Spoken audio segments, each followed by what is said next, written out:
என் அன்பு வணக்கம். இப்போது சென்னை உயர்நீதிமன்றத்திலே ஒரு வழக்கு பதிவாகி ஏற்கப்பட்டு விசாரணை தொடங்கியிருக்கிறது.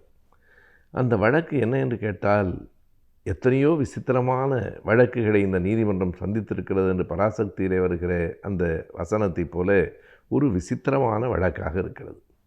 மத்திய பிரதேசத்தை சார்ந்த டாக்டர் ஷஹானி என்கிற ஒரு பெண், முதுகலை படிக்கிற பெண், தமிழ்நாட்டுக்கு வந்து சென்னை உயர்நீதிமன்றத்திலே அந்த வழக்கை பதிவு செய்திருக்கிறார். அவருக்காக மாரியப்ப தட்சிணாமூர்த்தி என்கிறவர் அந்த வழக்கை பதிவு செய்திருக்கிறார்.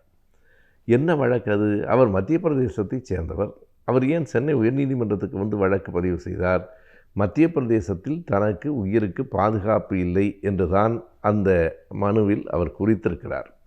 அவருக்கு என்ன பாதுகாப்பு இல்லை என்று கேட்டால், அவர் இன்றைக்கு இருக்கிற ஒன்றிய அரசை ஆளும் கட்சியான பாரதிய ஜனதா கட்சியினுடைய கிளைகளில் ஒன்றான, மாணவர் அமைப்புகளில் ஒன்றான ஏபிவிபி, அகில பாரதிய வித்யார்த்த பரிஷத் என்கிற அந்த அமைப்பில் பொறுப்பாளராக இருக்கிறார். அவருக்கே பாதுகாப்பு இல்லையா? அதுவும் மத்திய பிரதேசத்திலும் அவர்கள் ஆட்சி தான் நடக்கிறது, உண்மைதான். ஆனாலும் அவர்களுக்கு என்ன பாதுகாப்பு இல்லை என்றால், அவர் சொல்லுகிற அந்த செய்தி பெரும் அதிர்ச்சியை தருகிறது. அவர் சொல்லுகிறார், என்னுடைய வளர்ப்பு தாய், எனக்கு தாயார் தந்தையார் இல்லை, வளர்ப்பு தாய், அவருடைய பெயர் சுதா என்பது, அவர் மாந்திரிகங்களில், மூட நம்பிக்கைகளில் ஒரு மிகப்பெரிய நம்பிக்கை உடையவர், அவற்றில் ஊறி திளைத்தவர். அவர் ஏற்கனவே என்னுடைய 10 வயது தம்பியை நரபலி கொடுத்து விட்டார்.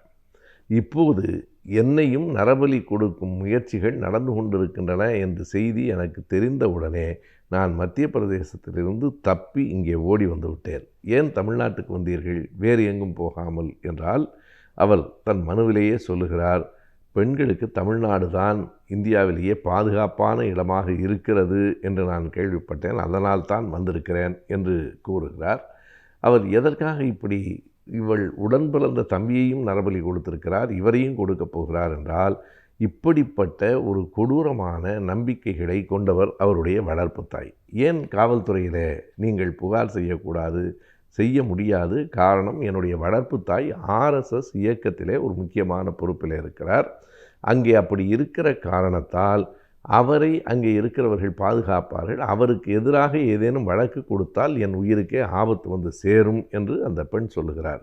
இப்படியெல்லாம் கூட இந்த 21ஆம் நூற்றாண்டில் நடக்குமா என்று நாம் ஏன் வியப்படைகிறோம் என்றால், நாம் தமிழ்நாட்டில் இருப்பதால் வியப்படைகிறோம். இந்தியாவின் பிற மாநிலங்களில் இப்படிப்பட்ட நிலைமைகள் எல்லாம் இன்னும் பல மாநிலங்களில் இருக்கின்றன என்பது உண்மை. ஆனால் தமிழ்நாட்டிலே அப்படி ஒன்று நடப்பது என்பது நாம் அறிந்த வரையில் இல்லை. நடந்தாலும் அதற்கான எதிர்ப்பு மக்களிடத்திலிருந்தே வருகிறது. இப்போதும் கூட அந்த பெண் எங்கே வந்து தஞ்சமடைந்திருக்கிறார் என்றால், தந்தை பெரியார் திராவிடர் கழகத்தினுடைய தோழர் ஒருவர் வீட்டிலே இருந்து கொண்டுதான் தட்சிணாமூர்த்தி என்பவரின் மூலமாக இந்த வழக்கை பதிவு செய்கிறார். ஒரு சித்தாந்த அடிப்படையிலும் ஒரு வியப்பை பாருங்கள். ஏபிவிபியிலே இருந்து புறப்பட்டு தந்தை பெரியார் திராவிடர் கழகத்திலே வந்து அவர் தஞ்சமடைந்திருக்கிறார். இன்றைக்கும் இந்த நிலைமைகள் அங்கே இருக்கின்றன என்று சொன்னால், அதுவும் ஆளுங்கட்சியில் இருக்கிற ஒருவருக்கே அப்படிப்பட்ட நிலைமை வருகிறது.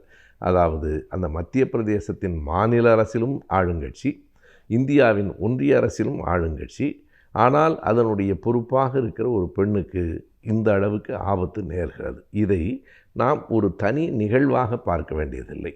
இது ஒரு மிகப்பெரிய மாந்திரீகத்தின் மீது, மூட நம்பிக்கைகளின் மீது மக்களுக்கு இருக்கிற அந்த சுழற்சியில் சிக்கி கொண்டிருக்கிற ஒரு நிகழ்வாக நாம் பார்க்க வேண்டும். நாம் அறிந்த ஒரு செய்தி, அதுவும் அவர் நீதிமன்றத்துக்கு போனதால் உலகத்திற்கு தெரிந்தது. ஒருவேளை பாதுகாப்பு மட்டும் போதும் என்று தமிழ்நாட்டில் எங்கேனும் வந்து தஞ்சமடைந்திருந்தால், இருக்கும் இடம் தெரியாமல் அவர் இங்கேயே வாழ்ந்து கொண்டிருந்தால் இந்த செய்தியே யாருக்கும் தெரிந்திருக்காது. அவர் மிக துணிச்சலாக உயர்நீதிமன்றத்திலேயே வழக்கை பதிவு செய்ததால் இன்றைக்கு நாடு முழுவதும் இதனை அறிந்திருக்கிறது. நீதிபதி சந்திரசேகர் அவர்கள் அதனை விசாரணைக்கு எடுத்துக்கொள்கிறார்.